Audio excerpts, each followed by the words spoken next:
Hindi class 10th का छठा अध्याय है। पाठ का नाम है बहादुर और इसके लेखक हैं अमरकांत। अब इनके बारे में, लेखक परिचय के बारे में जान लेते हैं कि आखिर लेखक जी हैं कहाँ के, उनकी शिक्षा कहाँ तक हुई है। उसके बाद हम लोग पाठ में आगे बढ़ेंगे। तो इनका जो जन्म होता है वो 1925 ईस्वी में होता है नागड़ा बलिया में, जो कि यूपी में पड़ता है। जो इनकी हाई स्कूल की पढ़ाई हुई है यानी 10th तक पढ़ाई किए हैं वो कहाँ से किए हैं, तो बलिया से किए हैं। दूसरा बात याद रखेंगे कि जो इंटरमीडिएट की पढ़ाई किए हैं वो सतीश चंद्र विश्वविद्यालय से किए हैं। और तीसरा बात याद रखेंगे कि जब बीए किए हैं, पहले 10th क्लास, 12th क्लास, उसके बाद बीए। तो 10th क्लास किए हैं Ballia high school, 12th class किए हैं सतीश चंद्र कॉलेज और तीसरा बीए किए हैं इलाहाबाद विश्वविद्यालय से। स्वतंत्रता संग्राम के बारे में बताया जाता है कि जब ये स्वतंत्रता संग्राम में भाग लेते हैं ना 1942 ईस्वी में, कितना में 1942 ईस्वी में भाग लेते हैं, तो उसके चलते क्या होता है कि इनकी पढ़ाई स्थगित हो जाती है। जब इंटर में थे ना उसी समय स्वतंत्रता संग्राम में क्या लेते हैं, भाग लेते हैं और इनकी पढ़ाई क्या हो जाती है, रुक जाती है। फिर उसके बाद आके अपना पढ़ाई कंप्लीट करते हैं। उन्होंने आगरा के दैनिक पत्र सैनिक के संपादकीय विभाग में नौकरी की है। अब ये होता क्या है कि बात है 1947 की, जब ये बीए पास कर गए थे, ठीक है, और उसके जस्ट एक साल बाद, बीए करने के एक साल बाद इनकी नौकरी लग जाती है 1948 में। और वो ज़माना भी था कि आप बीए कर लिए मतलब समझिए कि नौकरी रखी है। और अब की बार का ऑप्शन क्या है कि बीए किए हैं तो समझिए कि बेरोजगार पक्का रहने वाले। अगला पॉइंट का याद रखेंगे कि उन्होंने आगरा के दैनिक पत्र सैनिक के संपादकीय विभाग में नौकरी की है। संपादकीय का मतलब होता है ना, जब न्यूज़ निकलता है तो उसको पहले एडिट किया जाता है। समझ में आ रही है बात कि न्यूज़ सही है गलत है, कहाँ कहाँ पे एरर हुआ है, तो वो काम कौन किए हैं, अमरकांत जी किए हैं। अगला मुख्य बिंदु क्या है कि अमृत पत्रिका है और दैनिक भारत है, ये दोनों इलाहाबाद से निकलने वाले क्या होते हैं, न्यूज़पेपर हैं। तो इसके भी संपादकीय विभाग में क्या किए हैं, काम किए हैं ये। अब इनकी रचना की बात करें तो रचना सबसे इंपॉर्टेंट है। रचना में याद रखेंगे कि जिंदगी और जोंक सबसे इंपॉर्टेंट। अब ये इनका सब कहानी संग्रह है, ये सब स्टोरी इसमें लिखे हैं। तो जिंदगी और जोंक, मौत का नगर, मित्र मिलन और कुहासा, ये चारों का चारों इनका क्या है, कहानी संग्रह है। और इसको याद करने का ट्रिक भी जान सकते हैं कि इनका नाम है, लेखक का नाम है अमरकांत। अब अमर हैं तो सिंपल सी बात है कि इनके लिए ज़िंदगी क्या होगा, जोक के समान होगा।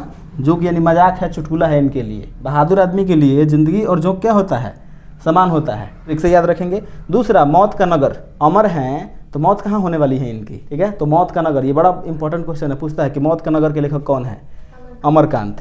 तीसरा है मित्र मिलन, अमर रहेंगे तो जीवन में मित्र मिलन होते रहेगा, अमर रहेंगे तो कुहासा में भी चले जाएंगे, आपको कुछ नहीं होने वाला है, गाड़ी छकड़ा से एक्सीडेंट नहीं होगा। तो ये चार गो से आप याद रख सकते हैं कि सब इनकी रचना है अमरकांत की। 3 और रचनाएं हैं जिसका नाम है ग्राम सेविका, सूखा पत्ता, ग्राम सेविका, सूखा पत्ता, बीच की दीवार, ये तीनों के तीनों उपन्यास हैं। और एक और भी उपन्यास है जिसका नाम है वानर सेना, लेकिन वो बाल उपन्यास है। बाल उपन्यास का मतलब क्या होता है कि वो मतलब छोटे बच्चे होते हैं ना, उनको अगर नोवेल पढ़ने का शौक़ है, उपन्यास पढ़ने का शौक़ है तो वो पढ़ सकते हैं, इसीलिए उसको क्या बोलते हैं, बाल उपन्यास बोलते हैं, ठीक है। और सम्मान और पुरस्कार की बात करें कि कौन कौन से पुरस्कार इनको मिल चुके हैं, तो डिप्टी कलेक्टरी के लिए, डिप्टी कलेक्टरी कहानी के लिए इनको पुरस्कार मिल चुका है अखिल भारतीय संघ द्वारा। और दूसरा, कथा लेखन के लिए साहित्य अकेडमी पुरस्कार मिला है। तो ये रहा लेखक का जीवन परिचय। और लेखक के बारे में और भी बातें जान लेंगे कि ये मध्यम वर्गीय परिवार पर कहानियाँ लिखते हैं, उसके सारे मर्म को उकेड़ देते हैं। और जो इनकी रचना है बहादुर, ये एक कालजयी रचना है। ये रहा लेखक का परिचय। चलो तो आज पाठ में तो हमारी कहानी है बहादुर के बारे में। सबसे पहले जानते हैं कि आखिर ये बहादुर है कौन। तो एक्चुअली जो ये लड़का है ना वो बहादुर नहीं है, उसका नाम है दिल बहादुर। अब ये एक लड़का है नेपाल का, नेपाल का एक गंवई लड़का है, गांव का आने वाला लड़का है, ठीक है।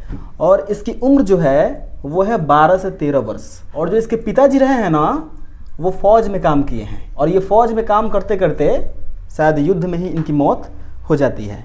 और जो ये दिल बहादुर है, इसकी माता जी हैं वो थोड़े से गुस्सैल स्वभाव की हैं। इनके घर में एक भैंस रहती है। अब चूंकि जो भैंस है ना उससे ये अधिक प्यार करती है अपने बेटे के बजाय। और इसी बात से दिल बहादुर को बहुत गुस्सा आता है, मेरी माँ भैंस से अधिक प्यार करती है, मुझसे कम प्यार करती है। अब होता क्या है कि जो दिल बहादुर है इसका काम है इस भैंस को चढ़ाना। तो होता क्या है, एक दिन का बात होता है कि जो भैंस चढ़ने के लिए जाती है ना खेत में, इसको लेके जाता है कौन, दिल बहादुर। बस होता क्या है ना कि ये उस भैंस से खींचता है कि मेरी माँ मुझे नहीं मानती है, इस भैंस को मानती है। बस क्या करता है ना कि उस भैंस को पीट देता है। अब वो भैंसिया दौड़ल दौड़ल दौड़ल दौड़ल जाके इसके माँ के पास खड़ी हो जाती है। अब इसकी माँ देखती है कि बताओ भैंस है, अब भैंस है ना, उसको खाने से बहुत प्रेम होता है, उसका पेट भरा भी रहेगा ना तो कुछ ना कुछ खाते रहेगी। वो सोच रही कि बताओ ये भैंस है, चढ़ो, वो चरना छोड़ के मेरे पास क्यों आ गई है, पक्का इसको दिल बहादुर ने मारा है। अब ये कल्पना करती कि बताओ कितना मरल हुई भैंसिया के। अब उसी की कल्पना करके ये बहादुर को खूब मारती हैं, खूब मारती हैं। अब उसके चलते क्या होता है कि बहादुर जंगलों में रात भर छुपा रहा और उसके बाद अंधेरे में जाता है, अपने घर में से जो हड़िया होता है, घी वाला हड़िया होता है, उसमें से 2 रुपये चुराता है और चुरा के वहाँ से भाग जाता है। जो उसका गांव था ना और जो उसके पास के घर का स्टेशन था वो लगभग 6 मील की दूरी पे है, मतलब लगभग 9-10 किलोमीटर के आसपास डिस्टेंस है। और वहाँ से वो छोड़ के कहाँ आ गया है, अभी नेपाल से है। नेपाल और बिहार एक दूसरे से सटा हुआ है और पास में एक गोरखपुर स्टेशन है जो कि यूपी में पड़ता है, तो यूपी बिहार सटा हुआ है नेपाल से और वहीं पे जाता है ये। अब चलिए आते हैं हम लोग इधर लेखक के परिचय के बारे में। ये तो बहादुर का परिचय रहा, अब लेखक का परिचय देते हैं। जो हमारे लेखक हैं वो है अमरकांत जी। अब चूंकि ये एक मध्यम वर्गीय परिवार से आते हैं, मध्यम वर्गीय का मतलब होता है मिडिल क्लास। हमने बोला ना कि मिडिल क्लास नहीं होते, वो मिडिल फिंगर क्लास होते हैं। उनका हर एक तरफ से मैंने वो फटा रहता है, लेकिन बोलते हैं ना जो कि वो फटे तो फटे नवाबी ना घटे, वही इनकी हाल है। इनकी पत्नी का नाम है निर्मला। शुरू में इसका भी व्यवहार दिल बहादुर के प्रति बहुत अच्छा रहता है, लेकिन आगे चल के धीरे धीरे इसका भी व्यवहार बदलता है। अमरकांत जी और निर्मला के जो पुत्र है उसका नाम है किशोर। अब ये है थोड़ा सा उदंड टाइप का, दुष्ट टाइप का है ना, शानो शौकत का रहने का शौकीन है। मिडिल क्लास में होता भी है जनरली, मध्यम वर्गीय लोग कुछ ज़्यादा ही दिखावा करते हैं। कारण क्या होता है कि आप लोग किसी गरीब के घर में खाने के लिए हो चाहे ना हो, बाइक पे चढ़ने के लिए एगो अपाची होगी, बुलेट होगी, हाथ में एगो फ़ोन होगा। समझ में आ रही है बात। खाने के नाम पे तो मतलब हालत खस्ता है, लेकिन फ़ोन देंगे तो 20,000 का खरीदेगा, 25,000 का खरीदेगा। बिहार से जाएगा किसी दूसरे स्टेट में, खूब खून पसीने का कमाई निकाला और निकाल के 20,000 25,000 का फ़ोन खरीद लेगा। ये सच्चाई है, रियलिटी है। मध्यम वर्गीय परिवार दिखावा में अधिक भरोसा करता है, लेकिन हम लोग का इंटेंशन अमीर दिखना नहीं, अमीर होना है। वास्तव में हमें अमीर बनना चाहिए, ना कि अमीर दिखना चाहिए। ये मध्यम वर्गीय परिवार के साथ बहुत बड़ी समस्या है और इनके साथ भी वैसा ही होता है। अब इनको लगता है ना कि जो रिच आदमी होते हैं, अमीर आदमी होते हैं, वो नौकर रखते हैं। अब यही सोच के ये भी क्या सोचते हैं कि चलो भाई नौकर रखते हैं। तो इसके लिए निर्मला कई दिन से कह रही थी। शादी में गए थे जब दोनों पति पत्नी, तो देखते हैं ना कि जो अमरकांत जी हैं, इनकी दोनों भाभियाँ, 2 भाभी हैं, वो नौकर रखी हैं और आराम से दिन भर बैठ के चारपाई तोड़ती है सब। उसी दिन से निर्मला रट लगाई थी कि जब हमारे दीदी लोग के नौकर बैठे तो हमरो रहे के चाहिए। नहीं होता है देखा देखी कि वो लोग रखें तो हम क्यों नहीं रख सकते हैं ना, मुझे दिन भर काम करना पड़ता है। अब इसके चलते अमरकांत जी क्या करते हैं कि नौकर की व्यवस्था में लगे हुए थे। तो होता क्या है कि जो निर्मला का भाई है, निर्मला का भाई अर्थात किशोर के मामा जी अमरकांत जी के साले जी हैं, और इन्हीं से दिल बहादुर की मुलाकात हो जाती है और उसी दिल बहादुर को पकड़ के लेखक के घर पे लाते हैं। तो ये भी प्रश्न कई बार पूछा है कि दिल बहादुर को लेखक के घर पे कौन लाया था? अमरकांत के साले। तो अमरकांत के साले जी। अब क्या होता है थर्ड बार में कि व्यवहार में परिवर्तन स्टार्ट हो जाता है लोगों के। अब जैसे ही घर में आया है ना तो निर्मला देखती है खूब जो आसपास के पड़ोसी लोग हैं। अब मध्यम वर्गीय परिवार थोड़ा ज़्यादा दिखावा करता है। अब आसपास के जो पड़ोसी हैं ना उनको दिखाना चाहती है कि देखो मैं नौकर को रखी हूँ, नौकर को मैंने कैसे रखा जाता है, मैं नौकर को खूब कपड़ा दूंगी, लत्ता दूंगी, उसको पढ़ने के लिए भी भेजूंगी, वो मेरा बेटा जैसा है, ऐसा शुरू में निर्मला का कहना था। और इसी खुशी में उस दिल बहादुर के नाम से दिल को क्या करती है, उड़ा देती है। यानी कि दिल से यहाँ से क्या हो जाता है, हट जाता है और इसका नाम सिर्फ क्या रह जाता है, बहादुर। अब चूंकि ये नेपाल का है, गोरा है, 12-13 साल का लड़का है, चकैठ लड़का है। जनरली जो नेपाली होते हैं ना वो गोरे ही होते हैं, आँख छोटा छोटा होता है। आज जब पूछते हैं अमरकांत जी कि क्या नाम है तो इसे बोलता है दिल बहादुर शाप जी, ऐसे बोलता है शाप जी। नेपाली से वैसे ही बोलता है शाप जी, मोटर का मोटर कहेगा, तो वैसे ही ये नेपाल का लड़का है। अब धीरे धीरे शुरू में तो इसके परिवार वाले खूब मानते हैं, इसको बहादुर को बहुत मानते हैं। निर्मला भी खूब मानती है, जो अमरकांत जी वो भी मानते हैं।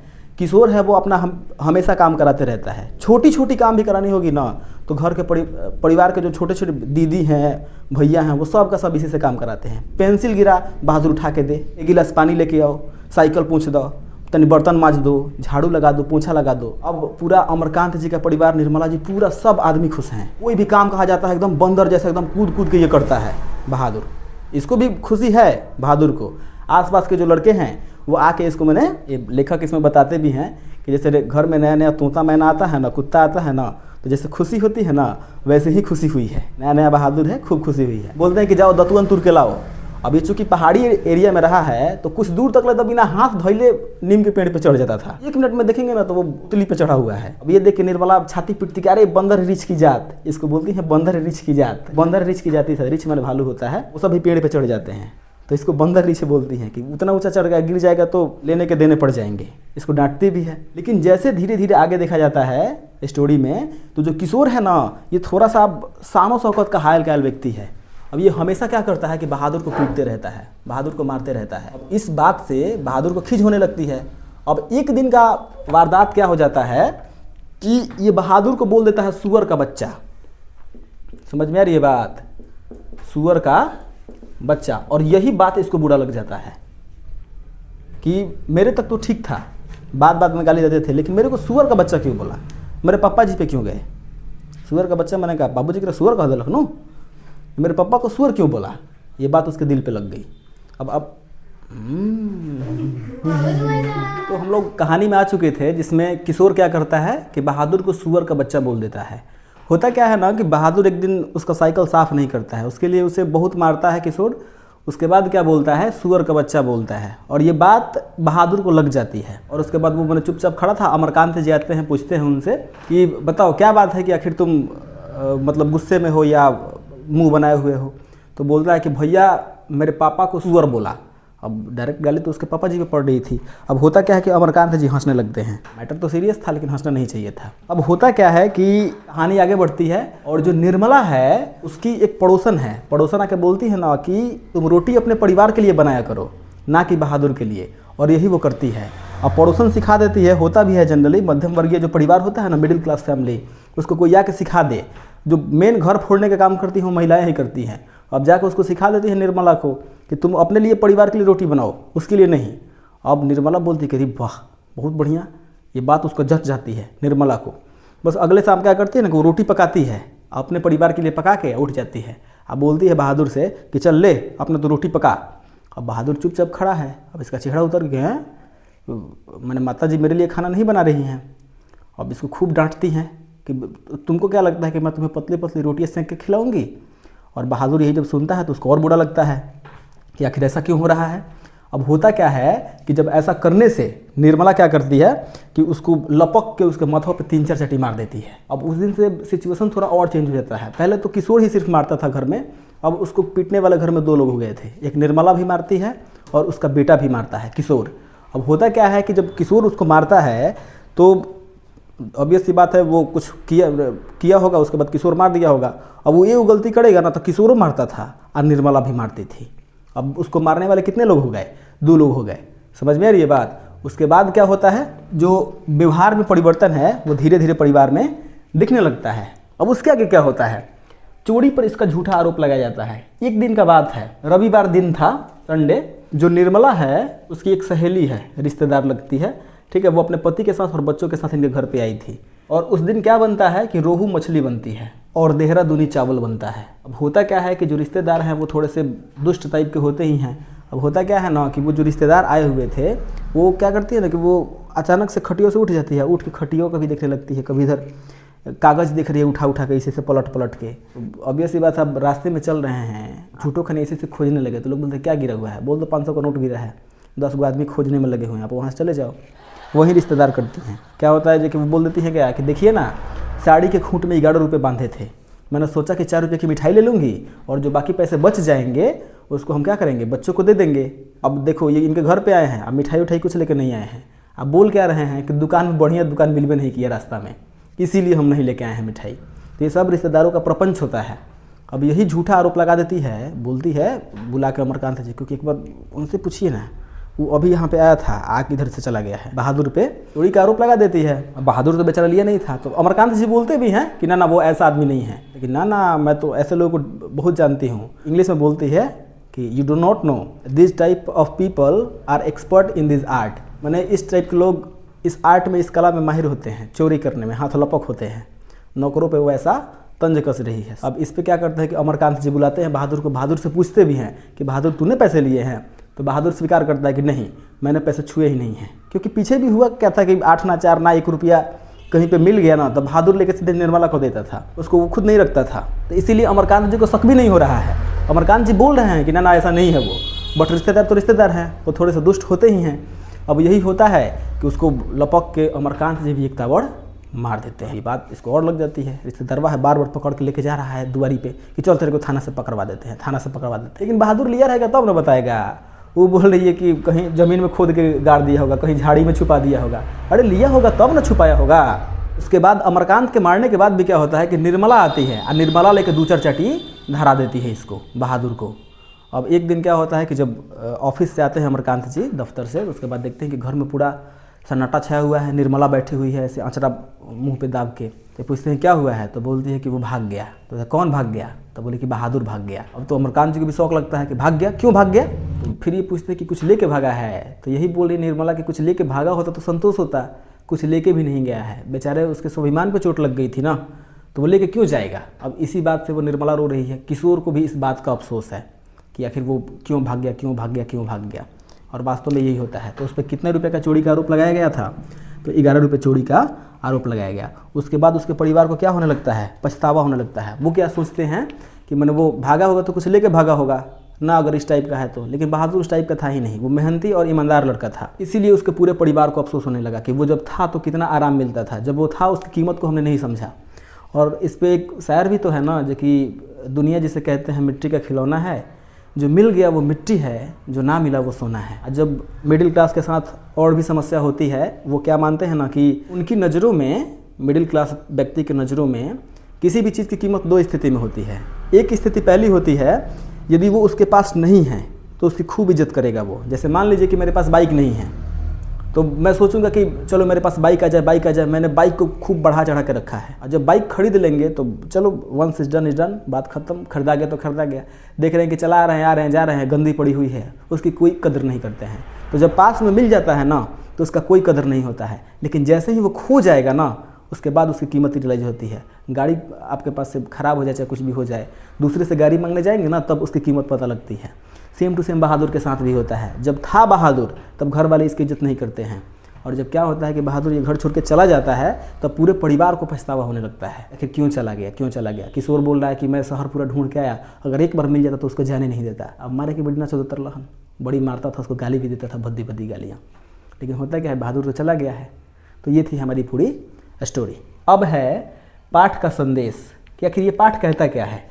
तो पाठ का संदेश ये है ना कि ये हमारी मानवीय संवेदनाओं पे चोट करता है। हमें क्या लगता है कि हम मध्यम वर्गीय परिवार के हम मालिक हैं, वो नौकर है। लेकिन नौकर है तो इंसान ही न है। सबसे पहले हमें ये जानना होगा, नौकर तो बाद में है, पहले वो इंसान है, तो पहले उसके साथ इंसान जैसा ट्रीट करने आना चाहिए। और मध्यम वर्गीय परिवार के साथ समस्या क्या होती है कि वो उनको लगता है ना कि अगर हम किसी चीज़ को ला रहे हैं ना, तो उसको खूब बढ़िया से यूटिलाइज कर ले, निचोड़ ले एकदम। अब वो लगता है कि बहादुर बैठ के खा रहा है ना, दूसरे उसको खाना बढ़िया से नहीं देते, हम देते हैं तो इसका खूब बढ़िया से यूज़ करेंगे। इसलिए सब मारते हैं, पीटते हैं, और लोगों के सिखावला पढ़ावला में इसके साथ बहुत दुर्व्यवहार करते हैं। तो सबसे पहले हमें ये जानना होगा कि बहादुर क्या है। सबसे पहले एक मानव है, मनुष्य है, उसके बाद नौकर है। तो ये मानवीय संवेदनाओं पर चोट करती है। दूसरी बात, ये मध्यम वर्गीय खोखलापन को दिखाता है। यानी कि जो मध्यम वर्गीय मिडिल क्लास फैमिली होता है ना, उसमें खोखलापन बड़ा बड़ा होता है। वो अधिकांशतः दिखावा में भरोसा करता है, लोगों के सिखावला पढ़ावला में रह जाता है। गाँव में जाएंगे ना तो जनरली यही होता है, लोग सिखावला पढ़ावला में लोग का से का कर देते हैं। और ये मध्यम वर्गीय खोखलापन पे क्या करता है, चोट करता है, असर करता है, और दिखाता है कि जो लेखक का परिवार है वो मध्यम वर्गीय है और उसमें खोखलापन भरा पड़ा है दिखावे का। क्या हम लोग के साथ दिखावापन नहीं है? बिल्कुल है। अगर हमारे पास थोड़े से पैसे होते हैं ना, तो हम अमीर बनना नहीं चाहते हैं, हम अमीर दिखना चाहते हैं। और ये आइटम क्यों बनाए गए हैं? आप महंगी महंगी गाड़ियाँ खरीदते हैं, महंगे महंगे कार खरीदते हैं, महंगे महंगे घर खरीदते हैं, क्या रहने के लिए? बिल्कुल भी नहीं। अगर मेरे पास 2 घर है तो मुझे सिर्फ एक ही घर चाहिए रहने के लिए। अगर हम बिल्डिंग बना रहे हैं 10 तल्ला, और लड़कों के दिमाग में क्या डाल देगा कि 10 तल्ला बिल्डिंग बनाओ तो तुम बहुत अमीर कहलाओगे। अरे क्या आवश्यकता है? 10 रूम रहेगा, 10 को रूम में टांग पसार कर रहेगा वो, कि एक ही रूम चाहिए उसको। और उस चक्कर में उसके मन में लालच घुस जाता है और वो तरह तरह का गलत काम करने लगता है।